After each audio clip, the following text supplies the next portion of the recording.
ಓಂ ಶಾಂತಿ. ಇಂದಿನ ಪರಮಾತ್ಮನ ಮಹಾವಾಕ್ಯ ಮುರುಳಿ ದಿನಾಂಕ 29/11/2024. ಬಾಪ್ತಾದ ಮಧುಬನ. ಮಧುರ ಮಕ್ಕಳೇ, ಶಿವತಂದೆಯ ಬಗ್ಗೆ ಒಂದು ವೇಳೆ ನಿಮಗೆ ಗೌರವ ಇದ್ದರೆ ನೀವು ಶಿವತಂದೆಯ ಶ್ರೀಮತದಂತೆ ನಡೆಯಬೇಕು. ಶ್ರೀಮತದಂತೆ ನಡೆಯುವುದು ಅಂದರೆ ಪರಮಾತ್ಮ ತಂದೆಗೆ ಗೌರವವನ್ನು ಕೊಡುವುದಾಗಿದೆ. ಇಂದಿನ ಪ್ರಶ್ನೆಯಾಗಿದೆ, ಮಕ್ಕಳಾದ ನೀವು ಪರಮಾತ್ಮ ತಂದೆಗಿಂತ ಬಹಳ ದೊಡ್ಡ ಜಾದೂಗಾರರಾಗಿದ್ದೀರಾ ಹೇಗೆ? ಉತ್ತರ, ಸರ್ವಶ್ರೇಷ್ಠ ತಂದೆಯನ್ನು ನಿಮ್ಮ ಮಗುವನ್ನಾಗಿ ನೀವು ಮಾಡಿಕೊಳ್ಳುತ್ತೀರಾ. ಪರಮಾತ್ಮ ತಂದೆಯನ್ನೇ ನಿಮ್ಮ ಮಗುವನ್ನಾಗಿ ಮಾಡಿಕೊಳ್ಳುತ್ತೀರಾ. ತನು ಮನ ಧನದಿಂದ ಪರಮಾತ್ಮ ತಂದೆಯನ್ನು ವಾರಸುದಾರನನ್ನಾಗಿ ಮಾಡಿಕೊಂಡು ಪರಮಾತ್ಮ ತಂದೆಗೆ ಸಂಪೂರ್ಣ ಬಲಿಹಾರಿಯಾಗುವುದೇ ಇದೇ ಮಕ್ಕಳಾದ ನಿಮ್ಮ ಜಾದು ಆಗಿದೆ.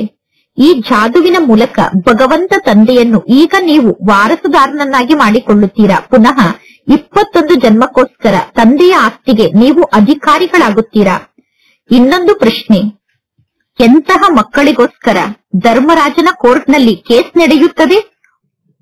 ಉತ್ತರ, ದಾನವಾಗಿ ನೀಡಿರುವಂತಹ ವಸ್ತುವನ್ನು ವಾಪಸ್ ಪಡೆದುಕೊಳ್ಳಬೇಕು ಎಂದು ಯಾವ ಮಕ್ಕಳು ಸಂಕಲ್ಪವನ್ನು ಮಾಡುತ್ತಾರೋ, ಮಾಯೆಗೆ ವಶಾಗಿ ಡಿಸ್ಸರ್ವಿಸ್ ಅನ್ನು ಮಾಡುತ್ತಾರೋ ಅಂತಹ ಮಕ್ಕಳಿಗೋಸ್ಕರ ಧರ್ಮರಾಜನ ಕೋರ್ಟ್ನಲ್ಲಿ ಕೇಸ್ ನಡೆಯುತ್ತದೆ. ಓಂ ಶಾಂತಿ. ಆತ್ಮಿಕ ವಿಚಿತ್ರ ತಂದೆ ಕುಳಿತು ವಿಚಿತ್ರ ಮಕ್ಕಳಿಗೆ ತಿಳಿಸುತ್ತಾರೆ. ಅಂದರೆ ದೂರ ದೇಶದಲ್ಲಿ ಇರುವಂತಹ ತಂದೆಗೆ ಪರಂಪಿತ ಪರಮಾತ್ಮ ಎಂದು ಕರೆಯಲಾಗುತ್ತದೆ. ಅತಿ ದೂರದ ದೇಶದಿಂದ ಪರಮಾತ್ಮ ತಂದೆ ಬಂದು ಈ ಬ್ರಹ್ಮನ ತನುವಿನ ಮೂಲಕ ನಿಮಗೆ ಶಿಕ್ಷಣವನ್ನು ಕಲಿಸುತ್ತಾರೆ. ಈಗ ಯಾರು ಶಿಕ್ಷಣವನ್ನು ಕಲಿಯುತ್ತಾರೋ ಅವರು ಶಿಕ್ಷಣವನ್ನು ಕಲಿಸುತ್ತಿರುವ ಪರಮಾತ್ಮ ತಂದೆಯ ಜೊತೆಗೆ ಸ್ವಾಭಾವಿಕವಾಗಿ ಯೋಗವನ್ನು ಜೋಡಣೆ ಮಾಡುತ್ತಾರೆ. ಟೀಚರ್ನ ಜೊತೆಗೆ ಯೋಗವನ್ನು ಜೋಡಣೆ ಮಾಡಿ ಅಥವಾ ಟೀಚರ್ ಅನ್ನು ನೆನಪು ಮಾಡಿ ಎಂದು ಮಕ್ಕಳಿಗೆ ಹೇಳುವ ಅವಶ್ಯಕತೆ ಇಲ್ಲ. ಇಲ್ಲಿ ಪರಮಾತ್ಮ ತಂದೆ ತಿಳಿಸುತ್ತಾರೆ, ಹೇ ಆತ್ಮಿಕ ಮಕ್ಕಳೇ, ನಾನು ನಿಮಗೆ ತಂದೆಯಾಗಿದ್ದೇನೆ, ಟೀಚರ್ ಆಗಿದ್ದೇನೆ, ಗುರು ಆಗಿದ್ದೇನೆ. ಈಗ ತಂದೆ, ಶಿಕ್ಷಕ ಮತ್ತು ಗುರು ಆದ ನನ್ನ ಜೊತೆಗೆ ಯೋಗವನ್ನು ಜೋಡಣೆ ಮಾಡಿ. ಅಂದರೆ ತಂದೆಯಾದ ನನ್ನನ್ನು ನೆನಪು ಮಾಡಿ. ಪರಮಾತ್ಮ ತಂದೆ ವಿಚಿತ್ರ ತಂದೆಯಾಗಿದ್ದಾರೆ. ನೀವು ಗಳಿಗೆ ಗಳಿಗೆಗೂ ಪರಮಾತ್ಮ ತಂದೆಯ ನೆನಪನ್ನು ಮರೆತು ಬಿಡುತ್ತೀರಾ. ಆದ್ದರಿಂದ ತಂದೆಯನ್ನು ನೆನಪು ಮಾಡಿ ಎಂದು ಇಲ್ಲಿ ನಿಮಗೆ ಹೇಳಿಕೊಡಬೇಕಾಗುತ್ತದೆ. ಶಿಕ್ಷಣವನ್ನು ಕಲಿಸುತ್ತಿರುವಂತಹ ತಂದೆಯನ್ನು ನೆನಪು ಮಾಡಿದರೆ ನಿಮ್ಮ ಪಾಪ ಭಸ್ಮ ಆಗುತ್ತದೆ. ಟೀಚರ್ ವಿದ್ಯಾರ್ಥಿಗಳಿಗೆ ನನ್ನನ್ನೇ ನೋಡಿ ಎಂದು ಹೇಳುವ ಕಾಯಿದೆ ಇಲ್ಲ. ಆದರೆ ಇಲ್ಲಿ ಟೀಚರನ್ನೇ ನೋಡುವುದರಿಂದ ನಿಮಗೆ ಬಹಳಷ್ಟು ಲಾಭ ಆಗುತ್ತದೆ. ಪರಮಾತ್ಮ ತಂದೆ ತಿಳಿಸುತ್ತಾರೆ, ಕೇವಲ ತಂದೆಯಾದ ನನ್ನೊಬ್ಬನನ್ನೇ ನೀವು ನೆನಪು ಮಾಡಿ. ಈ ನೆನಪಿನ ಶಕ್ತಿಯ ಮೂಲಕ ನಿಮ್ಮ ಪಾಪ ನಾಶ ಆಗುತ್ತದೆ. ಇದಕ್ಕೆ ನೆನಪಿನ ಯಾತ್ರೆ ಎಂದು ಕರೆಯಲಾಗುತ್ತದೆ. ಈಗ ಆತ್ಮಿಕ ವಿಚಿತ್ರ ತಂದೆಯನ್ನು ಮಕ್ಕಳಾದ ನೀವು ನೋಡುತ್ತೀರಾ. ಈಗ ಮಕ್ಕಳಾದ ನೀವು ಸ್ವಯಂ ಅನ್ನು ಆತ್ಮ ಎಂದು ತಿಳಿದುಕೊಂಡು ವಿಚಿತ್ರ ತಂದೆಯನ್ನು ನೆನಪು ಮಾಡುತ್ತೀರಾ. ನೀವು ಗಳಿಗೆ ಗಳಿಗೆಗೂ ಶರೀರವನ್ನು ಧಾರಣೆ ಮಾಡಿಕೊಳ್ಳುತ್ತೀರಾ. ನಾನು ಇಡೀ ಕಲ್ಪದಲ್ಲಿ ಶರೀರವನ್ನು ಧಾರಣೆ ಮಾಡಿಕೊಳ್ಳುವುದಿಲ್ಲ. ಕೇವಲ ಈ ಸಂಗಮ ಯುಗದ ಸಮಯದಲ್ಲಿ ಮಾತ್ರ ಬಹಳ ದೂರದ ದೇಶದಿಂದ ನಾನು ಈ ಸೃಷ್ಟಿಗೆ ಬರುತ್ತೇನೆ. ಮಕ್ಕಳಾದ ನಿಮಗೆ ಶಿಕ್ಷಣವನ್ನು ಕಲಿಸುವುದಕ್ಕೋಸ್ಕರ ದೂರ ದೇಶದಿಂದ ನಾನು ಈ ಸೃಷ್ಟಿಗೆ ಸಂಗಮ ಯುಗದಲ್ಲಿ ಬರುತ್ತೇನೆ ಎಂದು ತಂದೆ ತಿಳಿಸುತ್ತಾರೆ. ಈ ಎಲ್ಲಾ ಮಾತನ್ನು ನೀವು ಚೆನ್ನಾಗಿ ನೆನಪು ಮಾಡಬೇಕು. ಪರಮಾತ್ಮ ತಂದೆ ನಮಗೆ ತಂದೆಯಾಗಿದ್ದಾರೆ, ಶಿಕ್ಷಕ ಆಗಿದ್ದಾರೆ ಮತ್ತು ಸದ್ಗುರು ಆಗಿದ್ದಾರೆ. ಪರಮಾತ್ಮ ತಂದೆ ವಿಚಿತ್ರ ಆಗಿದ್ದಾರೆ. ಪರಮಾತ್ಮ ತಂದೆಗೆ ತಮ್ಮದೇ ಆದ ಶರೀರ ಇಲ್ಲ. ಪರಮಾತ್ಮ ತಂದೆಗೆ ಶರೀರ ಇಲ್ಲ ಅಂದ ಮೇಲೆ ತಂದೆ ಹೇಗೆ ಬರುತ್ತಾರೆ? ಪರಮಾತ್ಮ ತಂದೆ ತಿಳಿಸುತ್ತಾರೆ, ನಾನು ಕೂಡ ಪ್ರಕೃತಿಯ ಆಧಾರವನ್ನು ತೆಗೆದುಕೊಳ್ಳಬೇಕಾಗುತ್ತದೆ. ನಾನು ಮುಖದ ಆಧಾರವನ್ನು ತೆಗೆದುಕೊಳ್ಳಬೇಕಾಗುತ್ತದೆ. ನಾನು ವಿಚಿತ್ರ ತಂದೆಯಾಗಿದ್ದೇನೆ. ನೀವೆಲ್ಲರೂ ಕೂಡ ಚಿತ್ರ ಉಳ್ಳವರಾಗಿದ್ದೀರಾ. ನೀವೆಲ್ಲರೂ ಕೂಡ ಶಾರೀರಿಕ ಚಿತ್ರ ಉಳ್ಳಂತಹ ಆತ್ಮರಾಗಿದ್ದೀರಾ. ನನಗೆ ಅವಶ್ಯವಾಗಿ ರಥ ಬೇಕೇ ಬೇಕು. ಆದರೆ ನಾನು ಕುದುರೆಯ ರಥದಲ್ಲಿ ಬರುವುದಿಲ್ಲ. ಪರಮಾತ್ಮ ತಂದೆ ತಿಳಿಸುತ್ತಾರೆ, ನಾನು ಈ ಬ್ರಹ್ಮನ ತನುವಿನಲ್ಲಿ ಪ್ರವೇಶವನ್ನು ಮಾಡುತ್ತೇನೆ. ಯಾರು ನಂಬರ್ 1 ಆತ್ಮ ಆಗಿದ್ದಾರೋ ಅವರೇ ನಂತರ ಲಾಸ್ಟ್ ನಂಬರ್ನ ಆತ್ಮ ಆಗುತ್ತಾರೆ. ಯಾರು ಸತೋ ಪ್ರಧಾನ ಆಗಿದ್ದರೋ ಅವರೇ ತಮೋ ಪ್ರಧಾನ ಆಗುತ್ತಾರೆ. ಪುನಃ ಈ ಬ್ರಹ್ಮ ತಂದೆಯನ್ನು ಸತೋ ಪ್ರಧಾನ ಆತ್ಮನನ್ನಾಗಿ ಮಾಡಲು ಪರಮಾತ್ಮ ತಂದೆ ಬ್ರಹ್ಮ ತಂದೆಗೆ ಶಿಕ್ಷಣವನ್ನು ಕಲಿಸುತ್ತಾರೆ. ಪರಮಾತ್ಮ ತಂದೆ ತಿಳಿಸುತ್ತಾರೆ, ಈ ರಾವಣ ರಾಜ್ಯದಲ್ಲಿ ಪಂಚವಿಕಾರನ ಮೇಲೆ ವಿಜಯವನ್ನು ಪಡೆದುಕೊಂಡು ಮಕ್ಕಳಾದ ನೀವು ಜಗಜ್ಜೀತರಾಗಬೇಕು. ಮಕ್ಕಳಾದ ನೀವು ವಿಚಿತ್ರ ತಂದೆ ನಮಗೆ ಶಿಕ್ಷಣವನ್ನು ಕಲಿಸುತ್ತಿದ್ದಾರೆ ಅನ್ನುವ ಮಾತನ್ನು ಸದಾ ನೆನಪಿನಲ್ಲಿ ಇಟ್ಟುಕೊಳ್ಳಬೇಕು. ನೀವು ಪರಮಾತ್ಮ ತಂದೆಯನ್ನು ನೆನಪು ಮಾಡದೇ ಇದ್ದರೆ ನಿಮ್ಮ ಪಾಪ ಹೇಗೆ ಭಸ್ಮ ಆಗಲು ಸಾಧ್ಯ? ಈ ಮಾತನ್ನು ಕೇವಲ ಸಂಗಮ ಯುಗದಲ್ಲಿ ಮಾತ್ರ ನೀವು ಕೇಳುತ್ತೀರಾ. ಈಗ ಈ ಸೃಷ್ಟಿ ನಾಟಕದಲ್ಲಿ ಒಮ್ಮೆ ಏನೆಲ್ಲ ನಡೆಯುತ್ತದೆಯೋ ಪುನಃ ಪ್ರತಿ ಕಲ್ಪದಲ್ಲೂ ಅದೇ ಪುನರಾವರ್ತನೆ ಆಗುತ್ತದೆ. ಈಗ ಪರಮಾತ್ಮ ತಂದೆ ಮಕ್ಕಳಿಗೆ ಎಷ್ಟು ಚೆನ್ನಾಗಿ ಜ್ಞಾನವನ್ನು ತಿಳಿಸುತ್ತಿದ್ದಾರೆ. ಈ ಜ್ಞಾನ ಮಾರ್ಗದಲ್ಲಿ ಮಕ್ಕಳ ಬುದ್ಧಿ ಬಹಳಷ್ಟು ವಿಶಾಲ ಬುದ್ಧಿ ಆಗಿರಬೇಕು. ಇದು ಯಾವುದೇ ಸಾಧು ಸಂತರ ಸತ್ಸಂಗ ಅಲ್ಲ. ಇಲ್ಲಿರುವಂತಹ ಪರಮಾತ್ಮ ತಂದೆಗೆ ನೀವು ತಂದೆ ಎಂದು ಕರೆಯುತ್ತೀರಾ, ಪುನಃ ಪರಮಾತ್ಮ ತಂದೆಗೆ ನೀವು ಮಗ ಎಂದು ಕರೆಯುತ್ತೀರಾ. ಪರಮಾತ್ಮ ತಂದೆ ನಿಮಗೆ ತಂದೆ ಕೂಡ ಆಗಿದ್ದಾರೆ ಮತ್ತು ಮಗ ಕೂಡ ಆಗಿದ್ದಾರೆ. ನಿಮಗೆ ಗೊತ್ತಿದೆ, ಪರಮಾತ್ಮ ತಂದೆ ನನಗೆ ತಂದೆ ಕೂಡ ಆಗಿದ್ದಾರೆ ಮತ್ತು ಪರಮಾತ್ಮ ನನ್ನ ಮಗ ಕೂಡ ಆಗಿದ್ದಾರೆ. ಈಗ ನಾವು ನಮ್ಮ ಮಗ ಆದಂತಹ ಪರಮಾತ್ಮ ತಂದೆಗೆ ನಮ್ಮ ಸಂಪೂರ್ಣ ಆಸ್ತಿಯನ್ನು ಕೊಟ್ಟು 21 ಜನ್ಮಕ್ಕೋಸ್ಕರ ನಮ್ಮ ಮಗ ಆದಂತಹ ಶಿವ ತಂದೆಯ ಮೂಲಕ ಆಸ್ತಿಯನ್ನು ಪಡೆದುಕೊಳ್ಳುತ್ತೇವೆ. ನಮ್ಮ ಬಳಿ ಇರುವಂತಹ ಕೊಳಕಾದ ವಸ್ತುವನ್ನು ಪರಮಾತ್ಮ ತಂದೆಗೆ ಕೊಡುತ್ತೇವೆ. ನಮ್ಮ ಬಳಿ ಎಷ್ಟೆಲ್ಲ ಕೆಟ್ಟು ಹೋದಂತಹ ವಸ್ತು ಇದೆಯೋ ಆ ಎಲ್ಲಾ ವಸ್ತುವನ್ನು ಪರಮಾತ್ಮ ತಂದೆಗೆ ಕೊಟ್ಟು ನಾವು ತಂದೆಯ ಮೂಲಕ ವಿಶ್ವದ ರಾಜ್ಯಭಾಗ್ಯವನ್ನು ಪಡೆದುಕೊಳ್ಳುತ್ತೇವೆ. ಪರಮಾತ್ಮ ತಂದೆ ತಿಳಿಸುತ್ತಾರೆ, ಭಕ್ತಿ ಮಾರ್ಗದಲ್ಲೂ ಕೂಡ ನೀವೆಲ್ಲರೂ ಮಹಿಮೆಯನ್ನು ಮಾಡುತ್ತಾ ಬಂದಿದ್ದೀರಾ. ಅಂದರೆ ತಂದೆಯ ಸಮ್ಮುಖದಲ್ಲಿ ಹೇಳುತ್ತಾ ಬಂದಿದ್ದೀರಾ, ಪರಮಾತ್ಮ ತಂದೆ ನೀವು ಬಂದರೆ ನಾವು ತನು ಮನ ಧನ ಸಹಿತವಾಗಿ ನಿಮಗೆ ಬಲಿಹಾರಿ ಆಗುತ್ತೇವೆ ಎಂದು. ಲೌಕಿಕ ತಂದೆ ಮಕ್ಕಳಿಗೆ ಬಲಿಹಾರಿ ಆಗುತ್ತಾರೆ. ಇಲ್ಲಿ ನಿಮಗೆ ಎಂತಹ ವಿಚಿತ್ರ ತಂದೆ ಸಿಕ್ಕಿದ್ದಾರೆ. ನೀವು ಆ ತಂದೆಯನ್ನು ನೆನಪು ಮಾಡಿದರೆ ನಿಮ್ಮ ಪಾಪ ಭಸ್ಮ ಆಗುತ್ತದೆ ಮತ್ತು ತಂದೆಯ ನೆನಪಿನ ಮೂಲಕ ನೀವು ವಾಪಸ್ ಮನೆಗೆ ಹೋಗುತ್ತೀರಾ. ಇದು ಬಹಳ ದೊಡ್ಡ ಪ್ರಯಾಣ ಆಗಿದೆ. ಅಂದರೆ ನೀವೀಗ ಅತಿ ದೂರದ ಸ್ಥಾನಕ್ಕೆ ಪ್ರಯಾಣವನ್ನು ಮಾಡುತ್ತಿದ್ದೀರಾ. ನೋಡಿ, ಪರಮಾತ್ಮ ತಂದೆ ಯಾವ ಸ್ಥಾನದಿಂದ ಬರುತ್ತಾರೆ. ಪರಮಾತ್ಮ ತಂದೆ ಎಲ್ಲಿಗೆ ಬರುತ್ತಾರೆ ನೋಡಿ. ಹಳೆಯ ರಾವಣನ ರಾಜ್ಯದಲ್ಲಿ ಪರಮಾತ್ಮ ತಂದೆ ಬರುತ್ತಾರೆ. ಪರಮಾತ್ಮ ತಂದೆ ತಿಳಿಸುತ್ತಾರೆ, ಪಾವನ ಶರೀರವನ್ನು ಧಾರಣೆ ಮಾಡಿಕೊಳ್ಳುವುದು ನನ್ನ ಅದೃಷ್ಟದಲ್ಲಿ ಇಲ್ಲ. ಪತಿತರನ್ನು ಪಾವನರನ್ನಾಗಿ ಮಾಡಲು ನಾನು ಹೇಗೆ ಬರಬೇಕು? ನಾನು ಪತಿತ ಜಗತ್ತಿನಲ್ಲೇ ಬಂದು ನಿಮ್ಮೆಲ್ಲರನ್ನು ಪಾವನ ಮಾಡಬೇಕಾಗುತ್ತದೆ. ಅಂದ ಮೇಲೆ ಇಂತಹ ಟೀಚರ್ನ ಬಗ್ಗೆ ನಿಮಗೆ ಎಷ್ಟೊಂದು ಗೌರವ ಇರಬೇಕು. ಬಹಳಷ್ಟು ಮಕ್ಕಳು ಇಂಥವರಿದ್ದಾರೆ, ಅವರಿಗೆ ಪರಮಾತ್ಮ ತಂದೆಯ ಮಹಿಮೆಯ ಬಗ್ಗೆ ಕೂಡ ಗೊತ್ತಿಲ್ಲ. ಬಹಳಷ್ಟು ಜನ ಮಕ್ಕಳು ತಂದೆಗೆ ಗೌರವವನ್ನೇ ಕೊಡುವುದಿಲ್ಲ. ಆದರೆ ನಾಟಕದ ಅನುಸಾರ ಈ ಎಲ್ಲಾ ಮಾತು ನಡೆಯಲೇಬೇಕು. ರಾಜಧಾನಿಯಲ್ಲಿ ನಂಬರ್ ವಾರಾಗಿ ಎಲ್ಲಾ ಪ್ರಕಾರದ ಆತ್ಮರು ಬೇಕು. ಅಂದ ಮೇಲೆ ಎಲ್ಲಾ ಪ್ರಕಾರದ ಆತ್ಮರು ಇಲ್ಲೇ ತಯಾರಾಗುತ್ತಾರೆ. ಕಡಿಮೆ ಪದವಿಯನ್ನು ಪಡೆದುಕೊಳ್ಳುವಂತವರ ಸ್ಥಿತಿ ಹೇಗಿರುತ್ತದೆ ನೋಡಿ. ಕಡಿಮೆ ಪದವಿಯನ್ನು ಪಡೆದುಕೊಳ್ಳುವಂತವರು ಶಿಕ್ಷಣವನ್ನೂ ಕೂಡ ಕಲಿಯುವುದಿಲ್ಲ ಮತ್ತು ತಂದೆಯ ನೆನಪಿನಲ್ಲೂ ಕೂಡ ಇರುವುದಿಲ್ಲ. ಪರಮಾತ್ಮ ತಂದೆ ಬಹಳಷ್ಟು ವಿಚಿತ್ರ ತಂದೆಯಾಗಿದ್ದಾರೆ. ಪರಮಾತ್ಮ ತಂದೆಯ ನಡತೆ ಅಲೌಕಿಕ ನಡತೆಯಾಗಿದೆ. ಪರಮಾತ್ಮ ತಂದೆಗೆ ಎಂತಹ ಪಾತ್ರ ಸಿಕ್ಕಿದೆಯೋ ಅಂತಹ ಪಾತ್ರ ಈ ಸೃಷ್ಟಿಯಲ್ಲಿ ಬೇರೆ ಯಾರಿಗೂ ಸಿಗಲು ಸಾಧ್ಯ ಇಲ್ಲ. ಪರಮಾತ್ಮ ತಂದೆ ಬಂದು ಮಕ್ಕಳಾದ ನಿಮಗೆ ಎಷ್ಟು ಶ್ರೇಷ್ಠ ಶಿಕ್ಷಣವನ್ನು ಕಲಿಸುತ್ತಾರೆ. ಅಂದ ಮೇಲೆ ಪರಮಾತ್ಮ ತಂದೆಗೆ ನೀವು ಎಷ್ಟೊಂದು ಗೌರವವನ್ನು ಕೊಡಬೇಕು. ತಂದೆಯ ಶ್ರೀಮತದಂತೆ ನಡೆಯಬೇಕು. ಆದರೆ ಮಾಯೆ ಗಳಿಗೆ ಗಳಿಗೆಗೂ ತಂದೆಯ ನೆನಪನ್ನು ಮರೆಸಿ ಬಿಡುತ್ತದೆ. ಮಾಯೆ ಎಷ್ಟು ಶಕ್ತಿಶಾಲಿಯಾಗಿದೆ ಅಂದರೆ ಒಳ್ಳೊಳ್ಳೆ ಮಕ್ಕಳು ಕೂಡ ಪುರುಷಾರ್ಥದ ಮಾರ್ಗದಲ್ಲಿ ಕೆಳಗಡೆ ಬಿದ್ದು ಬಿಡುತ್ತಾರೆ. ಮಾಯೆ ಒಳ್ಳೊಳ್ಳೆ ಮಕ್ಕಳನ್ನೂ ಕೂಡ ಕೆಳಗಡೆ ಬೀಳಿಸಿ ಬಿಡುತ್ತದೆ. ಪರಮಾತ್ಮ ತಂದೆ ಇಲ್ಲಿ ಮಕ್ಕಳನ್ನು ಎಷ್ಟೊಂದು ಧನವಂತರನ್ನಾಗಿ ಮಾಡುತ್ತಾರೆ. ಆದರೆ ಮಾಯೆ ಮಕ್ಕಳ ಮುಖವನ್ನೇ ತಿರುಗಿಸಿ ಬಿಡುತ್ತದೆ. ಮಾಯೆಯಿಂದ ಸ್ವಯಂನ ರಕ್ಷಣೆಯನ್ನು ಮಾಡಿಕೊಳ್ಳಬೇಕು ಅಂದರೆ ಅವಶ್ಯವಾಗಿ ತಂದೆಯನ್ನು ನೆನಪು ಮಾಡಬೇಕು.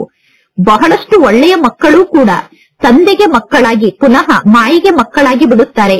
ಅಂತವರ ಮಾತನ್ನೇ ಕೇಳಬೇಡಿ ಎಂದು ತಂದೆ ತಿಳಿಸುತ್ತಾರೆ. ಯಾರು ತಂದೆಗೆ ಮಕ್ಕಳಾಗಿ ಪುನಃ ಮಾಯೆಗೆ ಮಕ್ಕಳಾಗುತ್ತಾರೋ ಅಂತವರು ಪಕ್ಕಾ ಯಜ್ಞದ್ರೋಹಿಗಳಾಗಿ ಬಿಡುತ್ತಾರೆ. ಮಾಯೆ ತಕ್ಷಣ ಮಕ್ಕಳ ಮೂಗನ್ನೇ ಹಿಡಿದುಕೊಳ್ಳುತ್ತದೆ.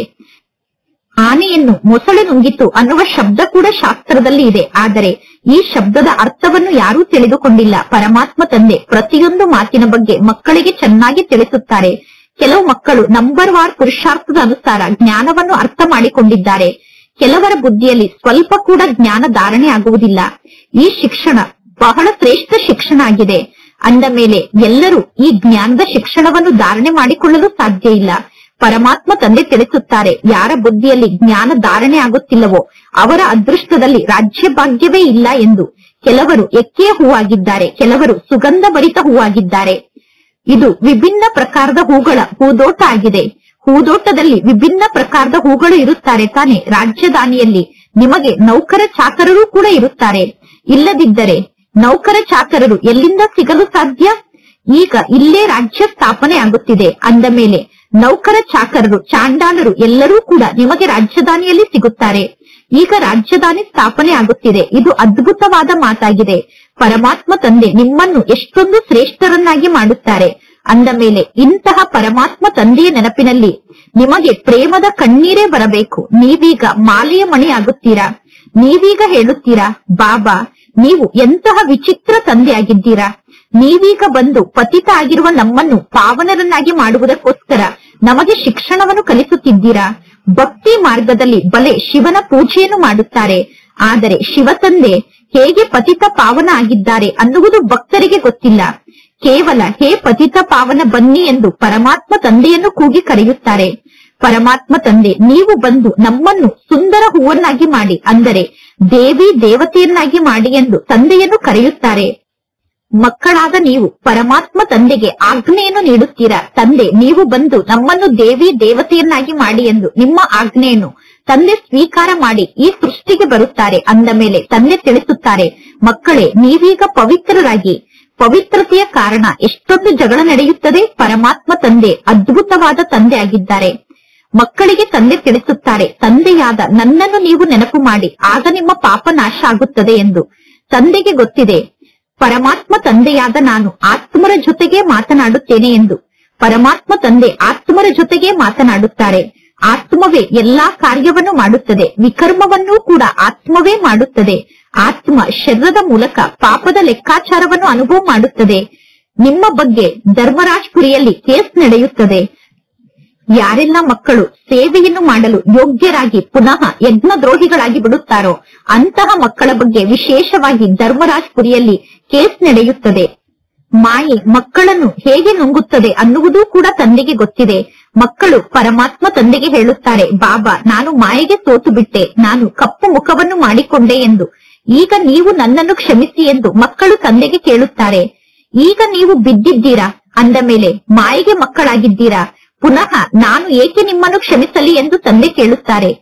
ಈಗ ಪುನಃ ನೀವು ಬಹಳಷ್ಟು ಪರಿಶ್ರಮವನ್ನು ಪಡಬೇಕು. ಒಮ್ಮೆ ಮಾಯೆಗೆ ವಶ ಆಗಿ ಕೆಳಗಡೆ ಬಿದ್ದಿದ್ದೀರಾ ಅಂದರೆ ತಂದೆಯ ಮೂಲಕ ಕ್ಷಮೆಯನ್ನು ಪ್ರಾಪ್ತಿ ಮಾಡಿಕೊಳ್ಳಲು ಈಗ ನೀವು ಪುನಃ ಬಹಳಷ್ಟು ಪರಿಶ್ರಮವನ್ನು ಪಡಬೇಕು.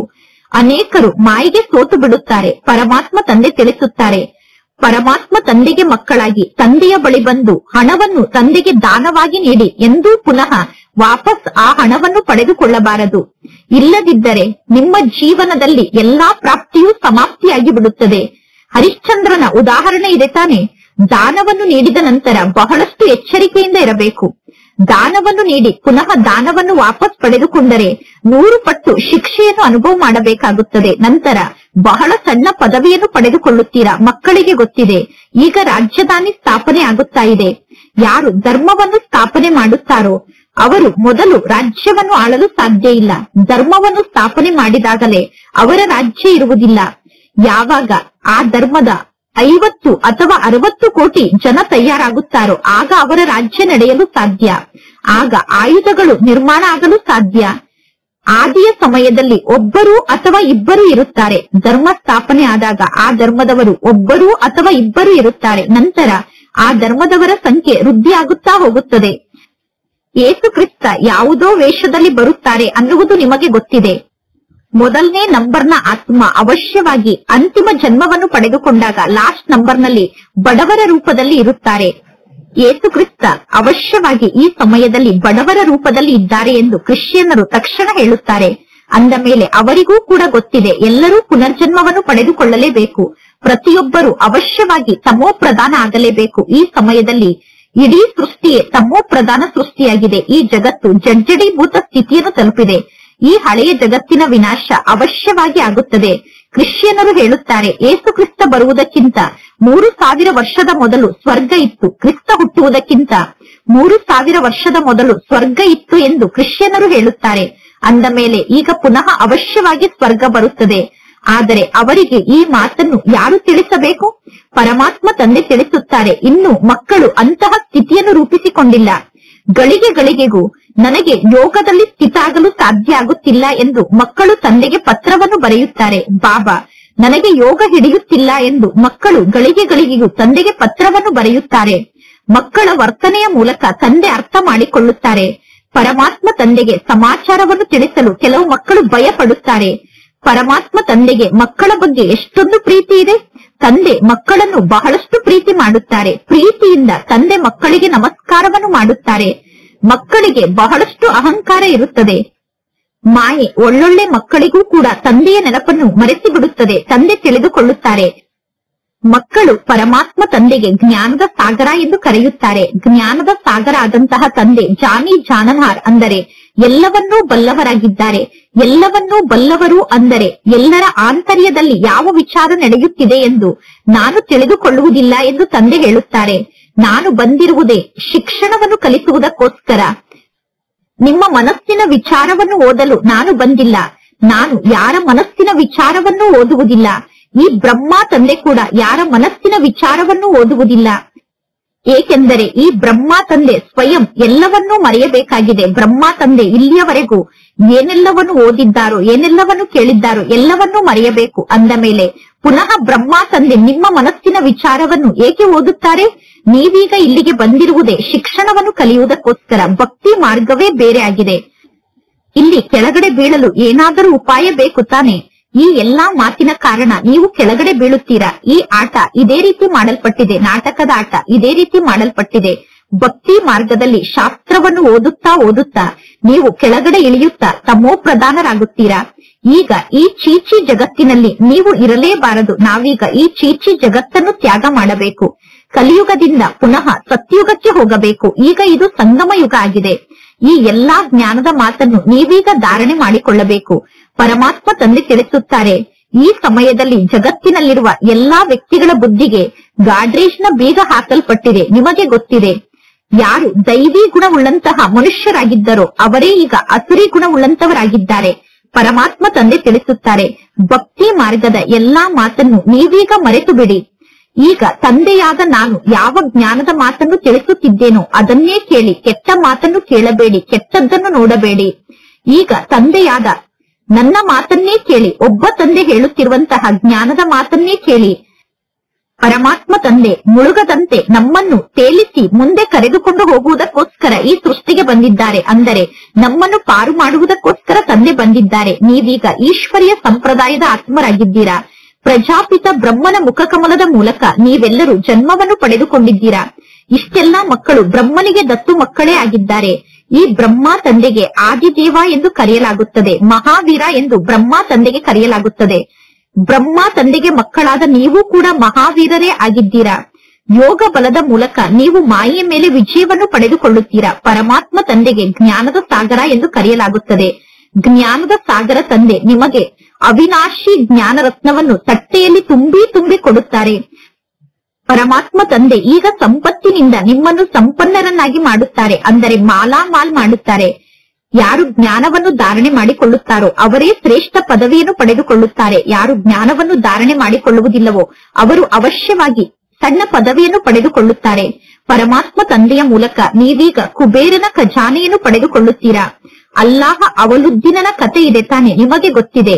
ನಮ್ಮ ಜೀವನದಲ್ಲಿ ಅಪ್ರಾಪ್ತ ಅನ್ನುವ ಯಾವ ವಸ್ತುವು ಇರುವುದಿಲ್ಲ. 21 ಜನ್ಮಕ್ಕೋಸ್ಕರ ತಂದೆ ನಮಗೆ ಆಸ್ತಿಯನ್ನು ನೀಡುತ್ತಾರೆ. ಬೇಹದ್ದಿನ ತಂದೆ ಬೇಹದ್ದಿನ ಆಸ್ತಿಯನ್ನು ನೀಡುತ್ತಾರೆ. ಹದ್ದಿನ ಆಸ್ತಿ ಸಿಕ್ಕರೂ ಕೂಡ ಬೇಹದ್ದಿನ ತಂದೆಯನ್ನು ಅವಶ್ಯವಾಗಿ ಎಲ್ಲರೂ ನೆನಪು ಮಾಡುತ್ತಾರೆ. ಹೇ ಪರಮಾತ್ಮ ತಂದೆ, ನಮ್ಮ ಮೇಲೆ ದಯೆಯನ್ನು ತೋರಿಸಿ. ಹೇ ಪರಮಾತ್ಮ ತಂದೆ, ನಮ್ಮ ಮೇಲೆ ಕೃಪೆಯನ್ನು ತೋರಿ ಎಂದು ಎಲ್ಲರೂ ಹೇಳುತ್ತಾರೆ. ಆದರೆ ಪರಮಾತ್ಮ ತಂದೆ ಯಾವ ಪ್ರಾಪ್ತಿಯನ್ನು ನೀಡುತ್ತಾರೆ ಅನ್ನುವುದು ಜಗತ್ತಿನಲ್ಲಿ ಯಾರಿಗೂ ಗೊತ್ತಿಲ್ಲ. ಪರಮಾತ್ಮ ತಂದೆ ನಮ್ಮನ್ನು ವಿಶ್ವಕ್ಕೆ ಮಾಲೀಕರನ್ನಾಗಿ ಮಾಡುತ್ತಾರೆ ಅನ್ನುವುದು ನಿಮಗೆ ಗೊತ್ತಿದೆ. ಚಿತ್ರದಲ್ಲಿ ಬ್ರಹ್ಮನ ಮೂಲಕ ಸ್ಥಾಪನೆ ಎಂದು ತೋರಿಸಲಾಗಿದೆ. ಈ ಬ್ರಹ್ಮ ತಂದೆ ಸಾಧಾರಣ ರೂಪದಲ್ಲಿ ನಿಮ್ಮ ಸಮ್ಮುಖದಲ್ಲಿ ಕುಳಿತಿದ್ದಾರೆ. ಈ ಬ್ರಹ್ಮ ತಂದೆ ಸ್ಥಾಪನೆಯನ್ನು ಮಾಡುತ್ತಾರೆ. ಅಂದ ಮೇಲೆ ಬ್ರಹ್ಮನ ಚಿತ್ರವನ್ನೇ ತೋರಿಸಲಾಗುತ್ತದೆ ತಾನೆ. ಪರಮಾತ್ಮ ತಂದೆ ಎಷ್ಟು ಚೆನ್ನಾಗಿ ಜ್ಞಾನವನ್ನು ತಿಳಿಸುತ್ತಾರೆ. ಆದರೆ ನೀವು ಸಂಪೂರ್ಣ ಜ್ಞಾನವನ್ನು ಅರ್ಥ ಮಾಡಿಕೊಳ್ಳುವುದಿಲ್ಲ. ಭಕ್ತಿ ಮಾರ್ಗದಲ್ಲಿ ಜನ ಶಂಕರ್ನ ಸಮ್ಮುಖಕ್ಕೆ ಹೋಗಿ ನಮ್ಮ ಜೋಳಿಗೆಯನ್ನು ತುಂಬಿ ಎಂದು ಹೇಳುತ್ತಾರೆ. ಆತ್ಮ ಹೇಳುತ್ತದೆ, ನಾನೀಗ ಕಂಗಾಲಾಗಿದ್ದೇನೆ, ಆದ್ದರಿಂದ ನನ್ನ ಜೋಳಿಗೆಯನ್ನು ತುಂಬಿ ನನ್ನನ್ನು ಈ ರೀತಿ ತಯಾರು ಮಾಡಿ, ಅಂದರೆ ಜೋಳಿಗೆಯನ್ನು ತುಂಬಿ ನನ್ನನ್ನು ಸಂಪನ್ನನನ್ನಾಗಿ ಮಾಡಿ ಎಂದು ಆತ್ಮ ಭಕ್ತಿ ಮಾರ್ಗದಲ್ಲಿ ಹೇಳುತ್ತದೆ. ನೀವೀಗ ಜೋಳಿಗೆಯನ್ನು ತುಂಬಿಕೊಳ್ಳುವುದಕ್ಕೋಸ್ಕರ ಪರಮಾತ್ಮ ತಂದೆಯ ಬಳಿ ಬಂದಿದ್ದೀರಾ. ನೀವೀಗ ಹೇಳುತ್ತೀರಾ ನಾನು ನರನಿಂದ ನಾರಾಯಣ ಆಗಲು ಬಯಸುತ್ತೇನೆ ಎಂದು. ಇದು ನರನಿಂದ ನಾರಾಯಣ ಆಗುವಂತಹ ಶಿಕ್ಷಣ ಆಗಿದೆ. ಈ ಹಳೆಯ ಜಗತ್ತಿಗೆ ಬರಲು ಯಾರ ಮನಸ್ಸಿನಲ್ಲೂ ಇಚ್ಛೆ ಇರುವುದಿಲ್ಲ.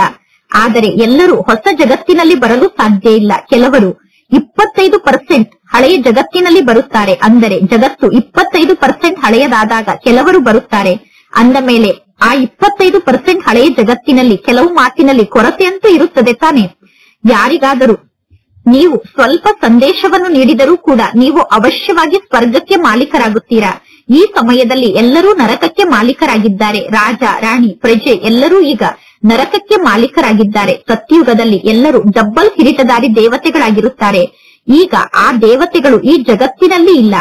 ಈ ಸಮಯದಲ್ಲಿ ಅನೇಕರು ಧರ್ಮಕ್ಕೆ ಮಾನ್ಯತೆಯನ್ನು ನೀಡುವುದಿಲ್ಲ. ಅಂದರೆ ಧರ್ಮವನ್ನು ಒಪ್ಪಿಕೊಳ್ಳುವುದಿಲ್ಲ. ದೇವಿ ದೇವತಾ ಧರ್ಮ ಈಗ ಸಮಾಪ್ತಿಯಾಗಿ ಬಿಟ್ಟಿದೆ. ಧರ್ಮದಲ್ಲಿ ಶಕ್ತಿ ಇದೆ ಎಂದು ಗಾಯನ ಇದೆ. ಧರ್ಮವನ್ನು ಒಪ್ಪಿಕೊಳ್ಳದೆ ಇರುವ ಕಾರಣ ಇಂದು ಮನುಷ್ಯರಲ್ಲಿ ಶಕ್ತಿ ಇಲ್ಲ. ಪರಮಾತ್ಮ ತಂದೆ ತಿಳಿಸುತ್ತಾರೆ, ಮಧುರಾತಿ ಮಧುರ ಮಕ್ಕಳೇ, ನೀವೇ ಪೂಜ್ಯರಿಂದ ಪೂಜಾರಿಗಳಾಗುತ್ತೀರಾ. ನೀವೇ 84 ಜನ್ಮವನ್ನು ಪಡೆದುಕೊಳ್ಳುತ್ತೀರಾ.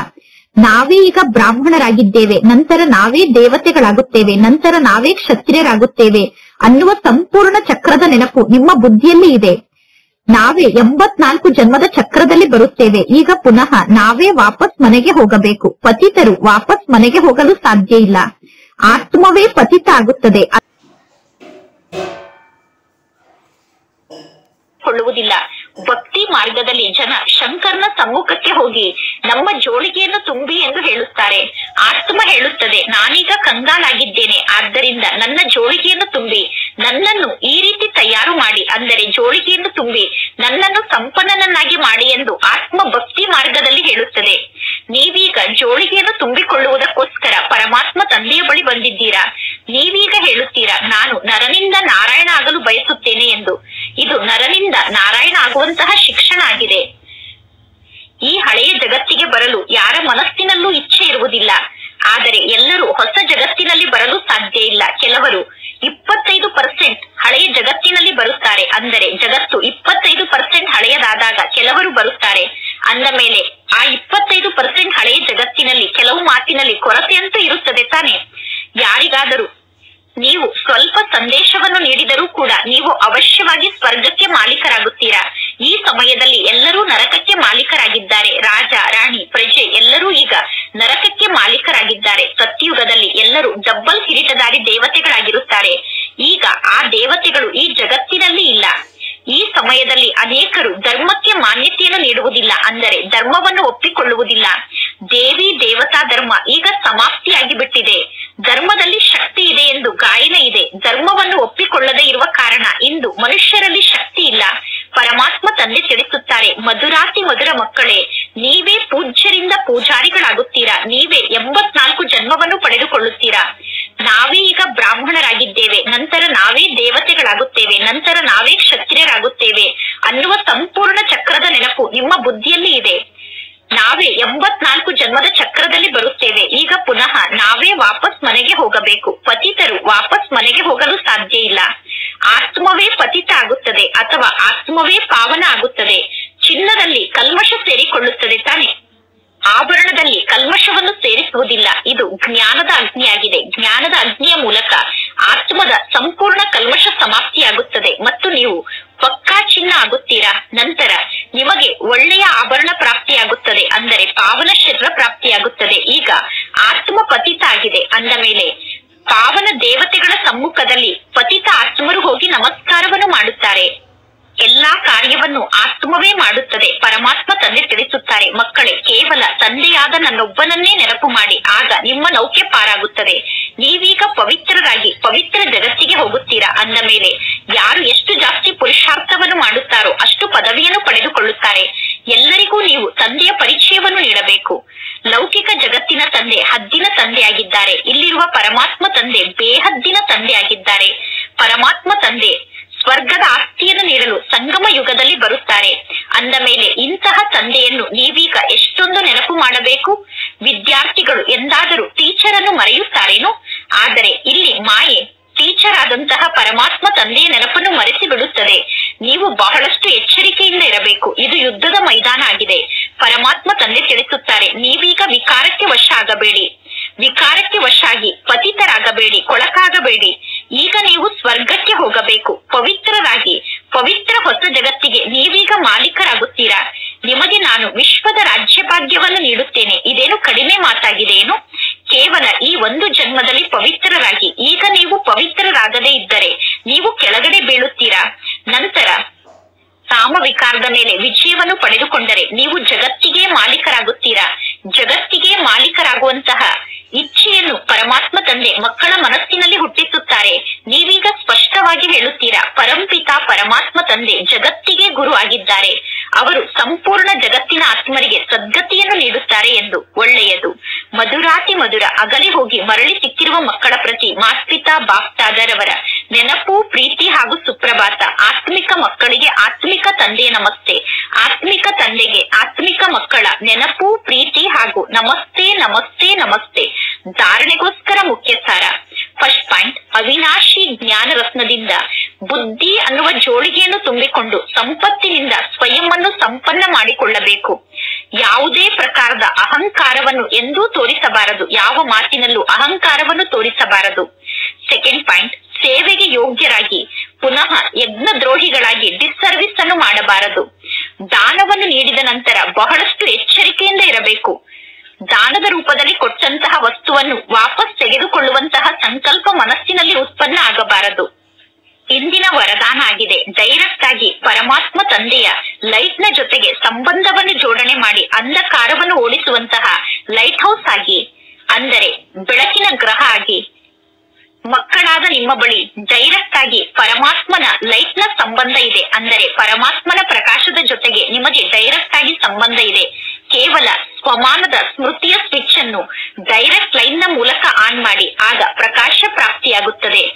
ಮತ್ತು ಬಹಳಷ್ಟು ತೇಜಸ್ಸುಳ್ಳಂತಹ ಸೂರ್ಯನ ಪ್ರಕಾಶವನ್ನು ಮುಚ್ಚುವಂತಹ ಕಪ್ಪು ಮೋಡ ಇರಬಹುದು. ಆ ಮೋಡ ಕೂಡ ಪರಮಾತ್ಮ ತಂದೆಯ ಲೈಟ್ ನ ಮೂಲಕ ಓಡಿ ಹೋಗುತ್ತದೆ. ಯಾವಾಗ ನೀವು ಸ್ವಯಂ ಲೈಟ್ ನ ರೂಪದಲ್ಲಿ ಸ್ಥಿತ ಆಗಿ ಇರುತ್ತೀರೋ, ಆಗ ನೀವು ಅನ್ಯರಿಗೋಸ್ಕರ ಲೈಟ್ ಹೌಸ್ ಆಗುತ್ತೀರಾ, ಅಂದರೆ ಬೆಳಕಿನ ಗ್ರಹ ಆಗುತ್ತೀರಾ. ಇಂದಿನ ಸ್ಲೋಗನ್ ಆಗಿದೆ, ಸ್ವಯಂನ ಪುರುಷಾರ್ಥದಲ್ಲಿ ತೀವ್ರ ಗತಿ ಉಳ್ಳವರಾಗಿ. ಆಗ ನಿಮ್ಮ ವೈಬ್ರೇಷನ್ ನ ಮೂಲಕ ಅನ್ಯರ ಜೀವನದಿಂದ ಸಹಜವಾಗಿ ಮಾಯೆ ಓಡಿ ಹೋಗುತ್ತದೆ. ಅನ್ಯರ ಜೀವನದಿಂದ ಸಹಜವಾಗಿ ಮಾಯೆಯನ್ನು ಓಡಿಸುವುದಕ್ಕೋಸ್ಕರ ಸ್ವಯಂನ ಪುರುಷಾರ್ಥದಲ್ಲಿ ತೀವ್ರ ಗತಿಯಿಂದ ಮುಂದೆ ಹೋಗಬೇಕು. ಆಗ ನಮ್ಮ ತೀವ್ರ ಗತಿಯ ಪುರುಷಾರ್ಥದ ವೈಬ್ರೇಷನ್ ಅನ್ಯರ ಜೀವನದಿಂದ ಮಾಯೆಯನ್ನು ಓಡಿಸುತ್ತದೆ. ಒಳ್ಳೆಯದು. ಓಂ ಶಾಂತಿ.